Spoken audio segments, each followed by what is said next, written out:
예, 방첩사의 정성우 1처장 좀 앞으로 좀 나와주세요. 아까 오전에 그 사령관이 부정선거에 관련해서 보고를 좀 해라 해가지고 보고를 했잖아요. 예, 그렇습니다. 그래서 여러 가지 판례라든지 여러 가지 자료를 정리해서 보고를 했고, 그때 사실 실질적으로는 선관위를 직접 가서 물어보든지 아닙니다. 아니면 그렇게 만나서 얘기할 수도 있었는데 왜 이렇게 인터넷 자료나 판례만 했죠? 연영 사령관이 그 부정선거 얘기가 도대체 뭐냐, 그거 좀 확인해 달라 했을 때 제가 답변이 저희가 할 수 있는 영역이 아닙니다. 저희가 조사할 수가 없습니다. 그래서 좋아요. 인터넷 그러면은 이것을 보고를 이제 했잖아요. 문건으로 보고했죠. 아까 오전에 그 박선원 의원이 띄우셨는데 그 보고를 하고 나서 사령관은 어떤 피드백을 해줬어요? 뭐라고 했어요? 그거 분명히 방첩 사령관이 그 정도로 그 검토를 시켰으면은 상부에 장관이나 대통령께 이제 보고를 하려고 했을 건데 그 부분에 대해서는 일체 그 어떤 말이 없었어요? 이게 상부 장관님 보고 같은 경우는 별도 보고서를 만드는 기능 부서가 있고, 저희는 사령관을 보자는 본인의 궁금증 차원에서 비서실에서 그래서 작성을 한 겁니다. 그리고 그 내용은 대법원 판례 관련된 사항들 위주로 해서 저희가 조사할 수 있는 게 없습니다. 그래서 인터넷 공개 자료 나와 있는 그 자료를 가지고 다 하나하나 의혹 제기된 걸 했고. 그래 보고를 해드렸는데 네.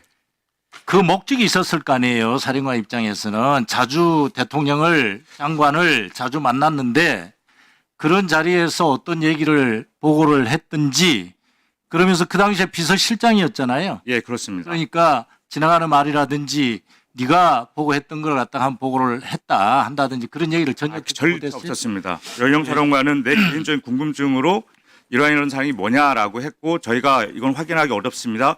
내 얘기는 인터넷 등 나와 있는 공개 자료 수님은 좋아요. 그렇습니다. 그날 이제 방첩사에서 보면은 여러 이제 사령관의 지시를 받고 1처장이 주로 지시를 받았는데 요원들을 갖다가 선관위 과천청사라든지 네 군데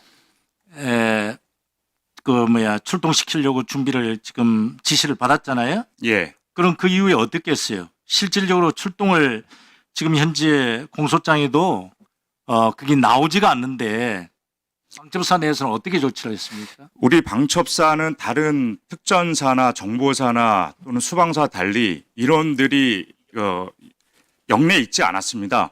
전부 다 퇴근해서 본인들 거주지에 있었기 때문에 들어오는 데만 해도 영해거주 소진만으로 1시간이 넘게 지체가 됐고, 들어와서 인원들이 상황 파악하고 명령 하달하는 데에도 제 방에 들어와서 명령을 최초 하달하는 시간이 23시 50분이었습니다.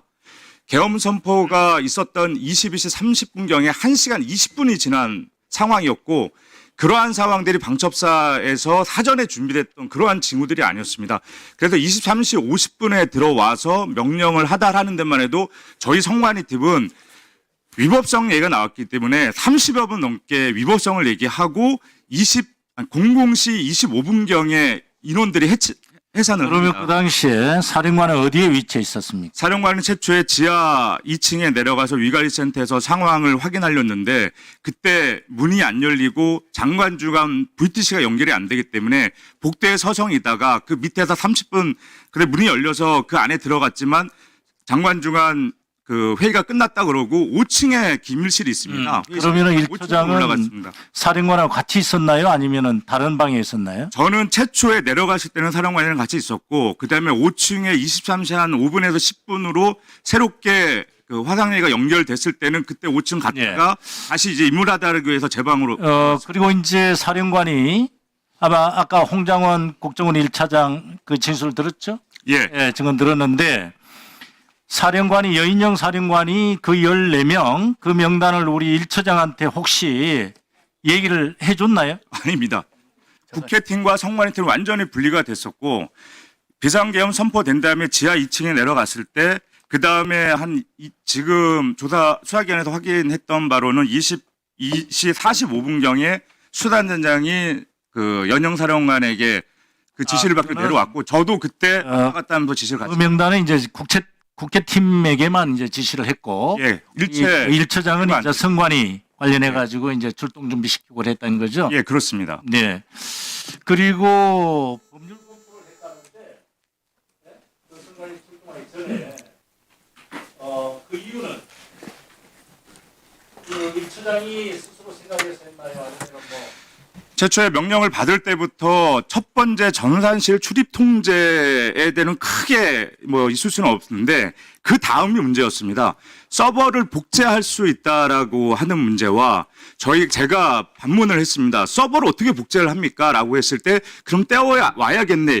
이 두 가지는 절대 이루어질 수 없는 사항입니다. 그래서 9명이 모인 가운데 임무 명령을 하달할 때 9명 모두 이 위법성에 대해서 이건 할 수가 없습니다. 그래서 나가는 인원들 단 한 명 나가는 모두에게 서버 복사 장비도 다 가져가지 않았고 오히려 우리가 가서 불법적으로 비춰줄 수 있으니까 체증 장비하는 카메라 또는 이거 할 걸 그 다 증거 녹화를 해야 된다. 앞으로 우리 정승훈 처장은 실질적으로 병력이 나가는 곳을 갖다가 지시는 받았지만 실행을 못했다. 그래서 최초 명령 하달할 때 저의 첫 명령은 진입 금지 명령이었습니다.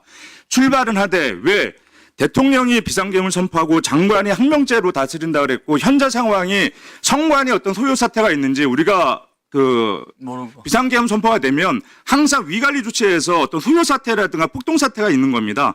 그러다 보니까 현장이 어떤 상황이 모르기 때문에 출발은 하는데 절대 일단은 내가 법무실 갔다 와서 최종적으로 법적 문제를 검토한 다음에 명령을 내리겠다. 그래서 진입금지 명령을 내리고 거기 모였던 인원들이 다 위법성을 제기했기 때문에 법무실 가서 최종적으로 다시 한번 검토를 하게 된 겁니다. 그래서 말이죠.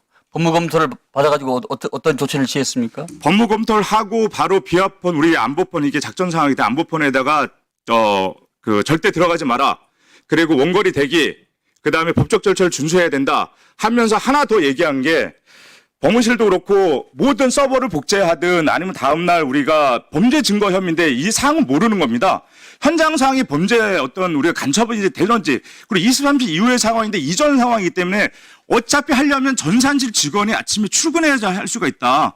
그래서 아침에 전산실 직원들의 동의하에 하나하나 그 상황들이 우리가 확인한 다음에 해야 된다라는 그러한 사항들을 문자로 발송을 하고 직접 가천 중앙선관위에 다시 한번 전화를 하고 좀 있다가 나머지 4개 팀장들에 다시 한번 전화를 합니다.